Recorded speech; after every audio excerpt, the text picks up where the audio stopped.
Okay, I've done some skipping forward again. Just a bunch of Suren stuff. And we don't need that in Naran's route. So, it's a few days later, and now Naran is approaching us again. As I was pondering this with my hand on my chin, I heard light footsteps approaching from behind. Ah, good morning, missus. Breakfast is ready. Bro has work from the morning, so he's already gone out. But you already know that, yeah? Ah, yeah. Naran knows everything about my life in the mansion. Of course, he'd know that I'd been together with Suren last night. Oh, he knows. He knows. When thinking about that, I'm kind of embarrassed. Yeah, they had their second visit last night, so... Him. I got a lot of your favorite fruits today. Thanks. Naran.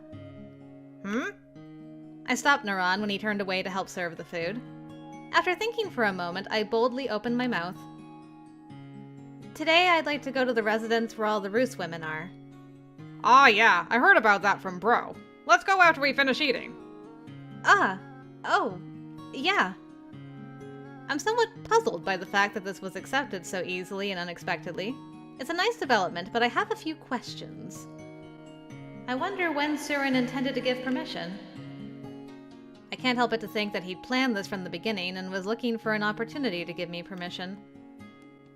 If I don't run away, that means he trusts me? If he trusts me, it'll be easier to move around, which is good for me. But, however... I'll do this one this time. I was worried, despite him being the enemy. Can he really trust me so easily? He does sleep with his sword under the pillow. I found myself complaining irrationally, and I pulled my lips together. I should be happy to have the trust and be able to move around more easily. Why am I so mopey? I'd better go eat breakfast. I switched my thoughts before I can see the conclusion. The emotions that were smoldering in the back of my chest became smaller and disappeared. As they should. After breakfast, I visited the Roos women's residence with Naran. I smile wryly at the nostalgic feeling, perhaps because it's been half a month since I've been here. I hope everyone is doing well. I'm also a little nervous considering everyone's reaction. I became a Nasla wife, albeit in exchange for what happened. My shoulders stiffened, remembering Shalu's reaction back then. Miss Naala! Oh, Haru? A person who shouldn't be here calls my name near the entrance. I was more surprised than happy, and for a moment I wasn't sure how to react. What's wrong, Haru? I thought you married one of the guards here. Yes, and we're still happily living together. Today I came back here with my husband's permission, as I was curious to see how everyone was doing. What a coincidence, so am I. I'm really glad to have met her, because along with everyone else, I was curious about how Haru was doing after having gotten married. I see Haru's happy smile and breathe out a sigh of relief. We were all just talking about you, Miss Naala. I'm sure everyone will be really happy to see you.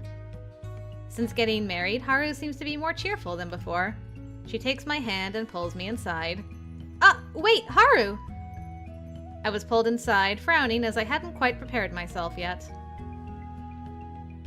Oh, it's Mrs. Naala? I was impatient for a moment, being called Mrs. in front of Naran. One woman whispered off to the side. Mrs. Naala became the wife of a military commander, so it's okay to call her Mrs. now. Speaking of... Mrs. Naala! Mrs. Naala, I'm happy to see you doing well! As I proceeded to the back, the women surrounded me all at once. They were all pleased to hear that I was safe, and some of them shed tears. I hugged each of them and exchanged a few words before settling down in the center of the room. Thank you. I'm glad you're all doing well. Even still, there's two things that's bothering me. The first is everyone's reaction. Everyone should know that I got married as part of a punishment, but no one looks at me with any sympathy in their eyes. It's not like I wanted them to be sympathetic, but the complete lack of it is a bit unnatural. Naran, don't just stand around in the entrance. Why don't you come inside like you always do? Yeah, that's right. Huh? Always? I thought that this would be Naran's first time visiting here. However, judging by how friendly everyone was with him, it seems that they're familiar with him and even like him. Unable to keep up with the developments, I turned my quizzical gaze to Naran. Naran looks awkwardly away and scratches his cheek. Naran comes here every day and tells me all kinds of stories. All kinds of stories? He'd say things like, "This morning Mrs. Naala ate fruit," or "She's talking a bit more with Lord Suren," stuff about your daily life. I see. I turned to Naran again, and he opened his mouth as if thinking. I came here to tell everyone how you were doing, as they would be worried. At the orders of Bro. I would have never imagined Suren would make that happen. Is it to minimize the unrest that would spread among the women? Maybe Toya told him to do it. Suren and Toya seem to be friends, so maybe he's helping out somehow while complaining about it. Maybe they discussed things after I got married and came up with a plan to deal with it. I didn't know they patched things up. I thought they were still fighting because he'd said something like it would be awkward to meet up, but it seems they've made up on the surface at least. Okay. I think I just wanted to include that bit of like, Naran's, friendly with the women. He's been putting their minds at ease. I think I'm going to skip ahead from this point, and I will bring you in when something more interesting happens. Okay, so I think we've arrived at the scene, which is right before we hear about the wild beasts being attacked on, or being released on the women. So this is right before, I think Naran is trying to stop us. And it's a pretty big moment, so I think we should include it. So here we go. Oh, I could use that bow. While thinking that this isn't very feminine, I wander around the market. Speaking of, there's some kind of festival going on in the square in front of the gate, yeah. I noticed that the stone pavement has been dyed orange. The banquet that Suren mentioned is about to begin. Yeah, it was planned by Lord Toya to comfort the hearts of the Roos women. There's going to be a lot of delicious food and even sword fight exhibitions. That's good. I'm also a Roos woman, but Suren told me that I couldn't go. It's not that I want to get carried away, but it's just frustrating to have one of my given rights taken away without my permission. Ah, well, it's a festival for singles, so, Mrs. You could go, but there might be a misunderstanding. Misunderstanding? I'm sure Bro would hate it if some guy thought you weren't married and tried to hit on you. I'm not so desperate as to lie and say that I'm not married. Yeah, but even if you don't have that intent, other guys might still approach you. Well, everyone is desperate. Not that, it's because you're very beautiful. Naran with shining eyes said with all his might. It seems that he doesn't doubt the credibility of his own words. I respond with a wry smile while feeling the pressure of his straight gaze. Naran, you probably don't understand because you haven't had many opportunities to see too many young girls. How rude. I have good eyesight. I'm in that mansion every day and in contact with plenty of women. I'm not trying to be demeaning. I think it's normal. And even my hair color is different from everyone else's. I love that color. It's bright like the sun, and it suits you.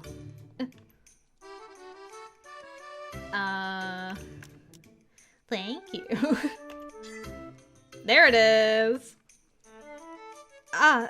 Thank you. Naran seems to have an overrated opinion of me, perhaps because I'm married to his bro, who he admires so much. Every time I get praise like this, I have trouble responding. Well, let's leave things at that and let's go. The words "around the market" sank into my throat. There was a commotion in the area as multiple people screamed and the sound of rumbling footsteps ran through the market. Did something happen? I don't know. Mrs., you stay right here.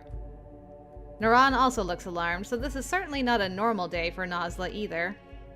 Naran told me not to move and stopped a man who was passing by. Hey, do you know what happened? I heard that a ferocious monster escaped from the show hut. A monster? Yeah, and apparently there's 2 of them. You 2 should get out of here before you get eaten. Are they really that violent? Mrs., let's hurry back! Yeah, but if we don't do anything... You're no match for it, woman. And there should be military personnel in the square right in front of the gate where the monster was headed, so they should be able to do something about it. The square? It's headed for the square? Yeah. Oh no. The Roost women are in the square now. Naran, you go on ahead. Huh? What are you saying? I can't just leave you here! I run off before Naran can finish what he was saying. On the way, I grabbed the bow and arrow from the stall and ran through the streets with the momentum of a thief. Huh? Hey! Sorry, bill it to the military commander's house. Mrs! I was confident in my foot speed, but he was already catching up with me. I shouted as I ran, amazed at Naran's agility. Please, Naran! Go tell everyone in the residence to stay where they are! No! I'm your... Okay, I remember this being an up, and rightly so. Please! You're my only ally right now! There were signs that Naran was following me until about halfway through, but he gradually disappeared in the crowd. Maybe he heard my wish and went to the residence. Thanks, Naran. Alright, and now we switch. Okay, it's gonna be a little bit before we see Naran again, so I'll bring you back when he shows up. Okay, we have finished our battle. Time for a bath and for Naran to come visit us. After soaking in the hot water to remove the dust from the battle, I threw myself onto the bed. As the tension in my body broke, I felt the fatigue weighing on me even more heavily. I felt sleepy and closed my eyelids. Mrs., you mind? With his voice, I remembered that I had pushed him into a difficult situation. For Naran, his most important duty is to protect his superior's wife, but I'd made him bend to my wishes. Maybe he was angry with me. Yeah, come in. With a bit of awkwardness, Naran entered and asked in an extremely normal tone. What are you gonna do for dinner? Come to think of it. I'd completely forgotten due to everything that had happened, so come to think of it, I hadn't eaten yet. I was about to answer that I would eat, but I remembered something else. What about Suren? Bro's gonna be late tonight, so he said to eat without him. I see. I could see from Naran's appearance that he was having a difficult time, and I felt heaviness in the pit of my chest. I wonder how Suren feels now as he's forced to deal with the situation. I recall him not showing any sadness, resolutely giving orders to his subordinates. Am I feeling sympathy for him? I feel like it's only natural to feel sympathy for him as a human being, but there's a voice saying I don't need to feel sympathy for the enemy. The two are at odds in my mind. But Suren did protect the Roost women. I should be thankful for that. I'll thank him properly once he returns. Yeah? As I was busy working things out internally, I was slow to notice Naran's serious expression. The unnatural silence is jarring, so I prompt him to continue. What's wrong? I heard something strange. What is it? That the incident this time wasn't an accident, but something someone caused intentionally. Just a rumor. What? It's just a rumor, so don't tell Bro about this. Yeah. Even as a rumor, that's unsettling. If it's true, it's quite a problem, as people died. Supposing that were true, who'd do such a thing? The men at the event were some pretty bloodthirsty military officers, who seemed to be more loyal to Bro than to the king. And lately, they've been rebelling against the king's methods. And this is just a rumor, but they've even thought of rebelling and making Bro the king. They're plotting to overthrow the royal family? Of course Bro would never do such a thing! But it's true that there are people who want that. Lord Toya's a good guy, but he's trying to change policy direction kinda forcefully. A military officer who wanted that died this time. Yeah, so This might be wild speculation, but there are rumors that the king's allies were behind this. Mrs., what do you think? What do you mean? Lord Toya and Bro are friends. Do you really think he could be plotting Bro's assassination? Naran bit his lower lip as if holding something back. It was as if, rather than asking for my opinion, he wanted me to squash the rumor.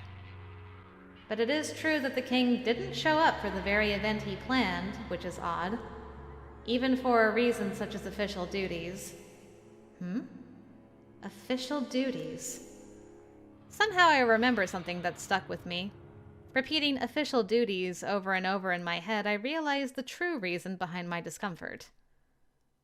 Noel is one of Toya's allies, isn't he? Noel, who wears his self-respect as if they were clothes, wouldn't fail in his duties as the political assistant to the king. It's hard to believe that he wouldn't have the oversight to schedule official duties at the same time as the banquet. But that can't be, can it? Would he really create a situation where the precious women could have died just to get rid of some obstacles? But could he have anticipated that Suren would put his life on the line to protect the women? No, looking even further. Could he have known that the strong Suren would survive while the obstacles would perish? I feel goosebumps all over my skin. It was wild speculation, but I shivered as those icy eyes stared back at me. Mrs.? I have no idea. Naran is so honest that if I tell him, it might make his future interactions with Noel unnatural. Now, not knowing where the bushes are and where the snakes are lurking, it's best not to make any careless remarks. I see. Yeah, I don't know. But what I do know is, the internal situation of Nasla was shaky enough that rumors were flying. Alright, and so, I continue on until Naran shows up. Okay, I didn't have to wait too long. I think it's the next day, and Naran showed up, so here we are. As I closed my eyes and prayed with all my heart, then I heard a knock at the door. I was so distracted by my thoughts that I responded reflexively. Oh, yes. The person on the other side of the door, who took that as an acknowledgement, entered the room. The figure I recognized in the corner of my consciousness somehow froze at the entrance. I'm sorry! Huh? Oh! Realizing I was in the middle of getting dressed, I clapped my hands at Naran's reaction. I'm sorry too. I'll finish getting dressed, so wait a moment. I'll be outside. It'll only take a second. I already had on my wrap and my undergarments, and, well, it was Naran. I've even had Auri put my wrap on for me, so I continued to get dressed without really caring. Oh, Bro gave me something to give you to... Naran did not look straight at me, and his eyes wandered restlessly. Perhaps because the air is dry this morning. I forgot about this. Yes, the dry air. Naran's Adam's apple moves a lot as he swallows saliva. He was holding his throat with a pained look on his face, which might have hurt him a little. To me? I turned to face him with a question. Naran looks relieved for a moment, but then quickly looks away. One of the fasteners at your chest is open. Oh, it is. Thanks. In my rush to keep him from waiting, I'd buttoned up my clothes misaligned. I laughed at my stupidity and opened the upper garment again. While I was fixing it, Naran kept staring at the package in his hand. It must be very important. The nape of Naran's neck was red, perhaps due to the overly bright morning sun. I was worried about him. Naran seemed to be busy helping Suren these days, so maybe he was getting sick. That package is from Suren? This time I finished dressing properly and turned around. Naran approached me without much eye contact. He put the box he was holding at my feet and turned it over. Yes, perhaps you're not feeling well, Naran. Perhaps you're not feeling well this morning? I'm fine. Really? Well, I hope so. Since he says he is fine, I can't pry any further. I decide not to ask anything unreasonable of him today and open the box at my feet. This is... The first thing I noticed when I opened the box was the large, pompous-looking lettering, which must have been written by Suren. In the center of the white paper, it just says, "This is a reward for defeating the beast the other day. Put it on." What am I supposed to do with such a grand dress? I unfolded the light red dress inside. Its heavy weight made it feel like a coveted treasure.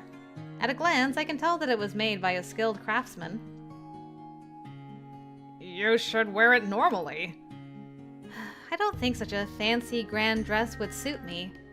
Also, the hem is too long, so it would be inconvenient for fighting. If Suren was going to reward me, I would have preferred a bow or arrow. Mrs., I don't think you should say that in front of Bro. Huh? Why? My bad. Gave you something you can't really use. Startled, I looked behind me. I was more surprised than necessary, as neither I or Naran noticed him. Yeah, you guys have a bad habit of that. With a moody face, Suren approached silently. Here. Huh? As I was bracing myself for him to be angry, he presented something familiar. I fell into silence, as this was far too unexpected. A bow? Why? It was the bow I used when we defeated that beast. This was confiscated as it was dangerous, so why am I getting it as a reward? I looked up, confused, and Suren looked away as he spoke. You said you wanted a bow, right? What's up with giving me a weapon? But more than that, it's like he knew what I was going to say. I really can't let my guard down. I really can't let my guard down with this guy. Maybe it's his skill as a military commander that keeps him sharp even when giving a present to a lone woman. I once again feel Suren's astute ability. Would you have preferred a sword? Judging by his difficult face, it looks like he thinks I'm dissatisfied with the bow. No, I'm happy! I answered hurriedly, stepping back from the hand that was trying to take it away. I can't afford to lose a precious weapon. Hmm? I see. You are happy. Suddenly, Suren's entire face softens. For some reason, I feel my heart being cut out of my chest by his smile, which was neither sarcastic nor wicked. You... Hmm? For a moment, I saw it as the face of a husband who is pleased to give a gift to his beloved wife. I hate myself for feeling that way, and I drop my gaze. There's no way. Suren can't possibly love me. I'm just a tool to him. With an incomprehensible chest pain, I turn my back on Suren. Take care. Yeah. I'll be late again today, so go to bed without me. Understood. Not wanting him to realize how shaken I am, I see him off with just my voice. When there was no more sign of Suren, I exhaled in relief and sat down on my bed. Bro can't just be honest. He should just say it's a present to his wife. No way. There's no way he tried to make a woman who he ridicules happy. It's as if he guessed what I was thinking just now, and my voice becomes unnaturally hard. With a wry smile, I tried to speak out weakly.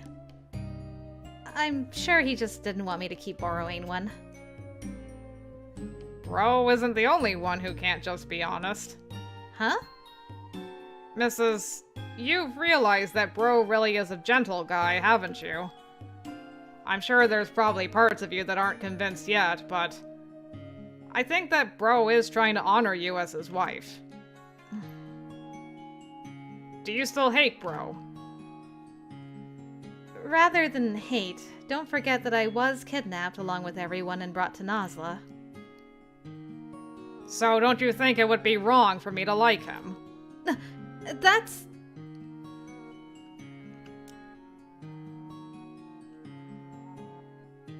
I can't remember this one. I think it's I don't think so, but I'm gonna make a save just in case.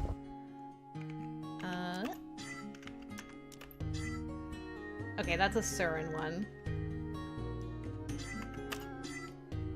Let me just... Let me just try the other one. It may not affect either of them. Okay. So, no Naran up regardless, but I don't need to get Suren's affection up, so I'm just gonna ignore him. Oh, this is... Looking down at the box, I found a small basket under the dress. I opened the wooden lid and took out the contents. A necklace? Much like the dress, this also looked like a luxury item. A teardrop-shaped crimson ball sways at the tip of a thin gold chain. Why do I not remember this necklace? After saying all that, Bro's a liar after all. Huh? Remember, the first time we ate together, he said, I'd never... Hmm? It's nothing. But hey, I'll help you put that on. Okay, no, I do. Now that he's offering to help her put it on, I remember. I was just like, wait, did we get a necklace last time? No, such a beautiful jewel doesn't suit me. Mrs., you really should have more confidence in yourself. And it would be a waste to put away such a precious jewel. If you feel that way, why don't you put it on? Who, me? But I'm a guy. I know that. This is for a woman. Right. I find his neat face to be cute again. I thought he had a well put together face, but looking at him again, I realize he's quite the beautiful young man. Even though I was kidding when I originally said it, I really do want to try saying that it'll look good on him. You're a beautiful boy. No. I remember this one being like, he doesn't want to hear that he's a beautiful boy. There we go. You're a beautiful boy, so it'll look good on you. Come on, as if I could say that to a boy. I'm starting to notice Naran more now as a boy. Doing so, I notice a number of things that I hadn't before. He certainly is a beautiful young man, but he's also got a well-built body. His arms and shoulders, and his height are completely different as well. Thinking that while tracing him with my eyes, I realized that I had been observing him as a member of the opposite sex. Oh boy, here we go. I feel lewd, as up to now I'd thought of him as a younger brother. Immediately becoming embarrassed, I thrust the dress out to hide my shame. Oh. Hey, try wearing this dress. Cut it out!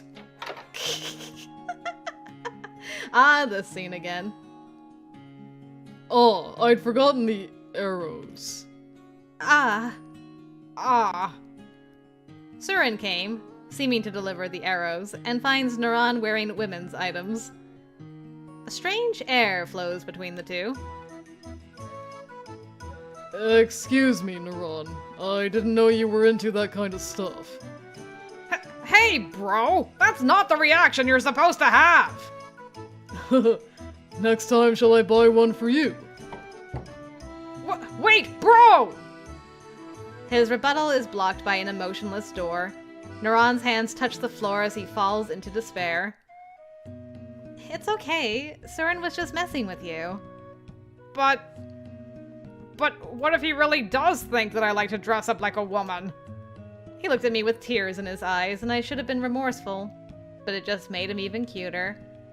Partly because of his appearance, I feel like I'm looking at my younger sister. No, stop! I'm sorry.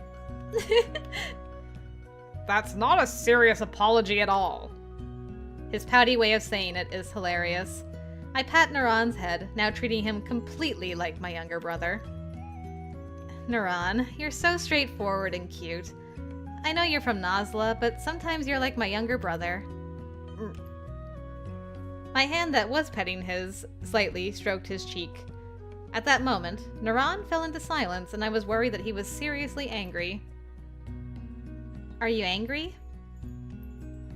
I peeked at him while asking, and Naran covered his mouth with the back of his hand and turned away. You know, I'm a man. I know that. I know you're a Nasla guy, but I feel a sense of familiarity with you. It's strange. That's not what I mean! I stiffen in surprise at Naran's raised voice, which is unlike him. His confused, swaying eyes turn towards me slowly, reflecting me in them. I'm the same age as you. Ah, I'm sorry. It was rude of me to treat you like a child. He always calls me Mrs., so I assumed he was younger. He's not yet an adult man, but if we're the same age, then he would not want to be treated like a child.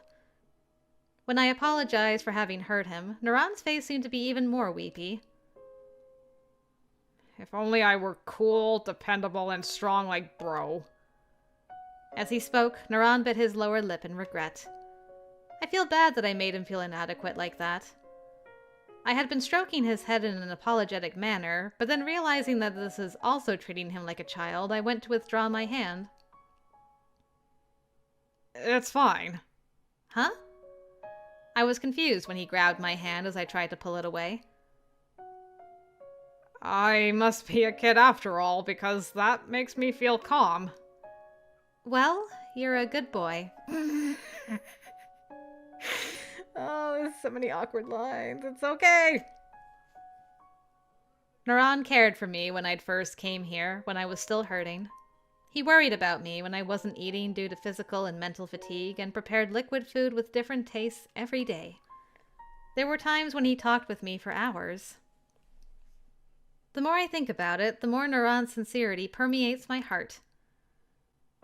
I wonder if I think this way because Naran isn't so masculine. Naran may have been someone from an enemy country, but I realized I was developing a familial-like affinity for him. Good boy. Hmm? Am I a calming presence for you? Yes, I'm always grateful to you. I see. Naran reiterated, "Good boy," as if chewing on my words. As if he'd accepted it, this time he spoke without looking away. If that's the case, you can think of me as a kid. If that's what calms you, then I'm a kid. After saying so, Naran looked down and muttered something. In the first place, I have no right to want anything else. Hmm?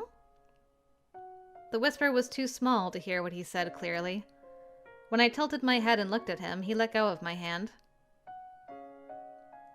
And I do like it when you pet me. Really? His shy smile is cute, and I smile with him. Yeah. I like it. Then I'll pet you more. While I stroke his black hair, which does feel nice, I realize, what exactly makes him an enemy? We're the same human beings, so why do we have to kill each other? It's a childish and easy question, but due to that I felt it expressed the essence of the problem. If only all Nasla men were as kind and straightforward as you. Perhaps Roos and Nasla could be allies. I talked as if speaking to myself. Naran paused and turned his serious eyes towards me. I'm not particularly kind. What do you mean? If you're not prepared to accept both sides, then you won't be able to feel kindness as kindness. Implicitly, I felt like I was being told to accept Suren and frowned. There is too much of a rift to heed that advice. I'm starting to wonder why I'm so determined to look at Suren as the enemy. Building a good relationship with the military commander could work out in my favor. I knew that, but for some reason I couldn't put it into action. When thinking about the reason why I was so aware of Suren, I felt pain in my chest again.